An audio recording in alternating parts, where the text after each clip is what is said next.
Effective ESL programs the ISD should consider by Jeremy Barrera, EDBL 3332 D75, ISI number 2 Program Models. I'm first going to go ahead and start with my introduction. I have 3 questions right here. What does ESL stand for? What are some programs that involve ESL? And what are the advantages of ESL programs? First, I want to go ahead and start with what does ESL stand for? We first have to get to the bottom and know what ESL is. ESL stands for English as a Second Language. What are some of the programs that are involved in ESL? Some of the programs involved are techniques, methodology, and special curriculum designed to teach ELL's English language skills, which can include listening, speaking, reading, writing, study skills, vocabulary, and cultural orientation. So what are the advantages of ESL programs? It builds upon students' primary language skills. It develops and it expands the English language skills of each student to achieve proficiency in both language while having access to the content areas. So I'm going to go ahead and start with one law that mandated bilingual education, and that is the Bilingual Education Act of 1968. The Bilingual Education Act was the first legislation or law to address the unique educational needs of students with limited English speaking ability. What did it provide? It provided funding to school districts to develop bilingual education programs. It set a stage for further legislation regarding equality of educational opportunity for language minorities. The second law that mandated bilingual education was the Castañeda v. Pickard. The right to bilingual education suffered in 1981 in the Castañeda v. Pickard. The Raymondville Independent School District was not addressing the needs of ELL students as mandated by Equal Educational Opportunities Act of 1974. The solution was to give schools a 3-pronged test to determine if schools were taking action to address the needs of ELL students. The 3-pronged test was determined by students must be based on a sound educational theory. Number 2, implemented effectively with sufficient resources and personnel. And number 3, evaluated to determine if they are effective in helping students overcome language barriers. Now I have listed here 4 benefits of bilingual education. And I'm going to go ahead and start with cognitive development. It helps students develop strong thinking skills. Number 2, social emotional development.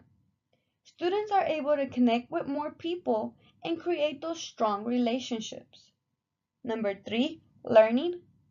Being able to read and think in more than 2 languages promotes higher levels of abstract thought. And last one is the long-term success. More advantages such as job opportunities and communicating to the community. Transitional bilingual education. TBE goals. The goal of transitional bilingual education is to transition ELL students to an English medium classroom. So where do the TB programs begin? Well, they begin in kindergarten with 90% of language arts and other content area. 10% is taught through sheltered English instruction. Assumptions. The TBE programs reflect assumption that ELL students can become proficient in English in 2 to 3 years. so they are placed in mainstream classrooms. But a few students aren't even ready by then. Many ELLs may be segregated, and it is difficult to interact with and along English proficient peers. The TBE programs are the most common due to the great amount federal support they receive. Now, some advantages I have listed here too are that students are exposed to social settings with English-speaking peers. Also, students can learn at their own pace within a smaller environment. Some disadvantages for this program is that it is a quick transition to English. These programs tend to lead to subtractive bilingualism. Many ELLs do not begin school in the United States in kindergarten. Developmental bilingual programs. It is also sometimes called maintenance or late exit bilingual education. These are a little less common than the TBE programs. DBE targets and goals. The DBE programs target ELL students who speak the same home language. They aim to help students develop both English and home language so they can be fully bilingual and biliterate. Where do these programs begin? Well, they begin in kindergarten and continue all the way to 5th grade or 6th grade. In content area instruction, it starts at 90% home language and 10% sheltered instruction. Some advantages for this program is that it closes the achievement gap when scores are compared to those of native English speakers. The program also increases parental involvement. Parents can communicate with the teacher and volunteer in the classroom in their home language. Now, some disadvantages are that students may have limited opportunities to interact with the entire school population. Students can also enter the program late, as well as students may end up leaving the program early. Dual language programs, also sometimes called the two-way immersion or dual language immersion. Now, some of the goals for this program are that English speakers and ELL students dual language programs aim to develop bilingualism and biliteracy. This all begins in kindergarten and moves all the way to middle school and all the way to high schools. ELLs and English speakers also spend most of the day together in the same classroom. Now we have the 50-50 model.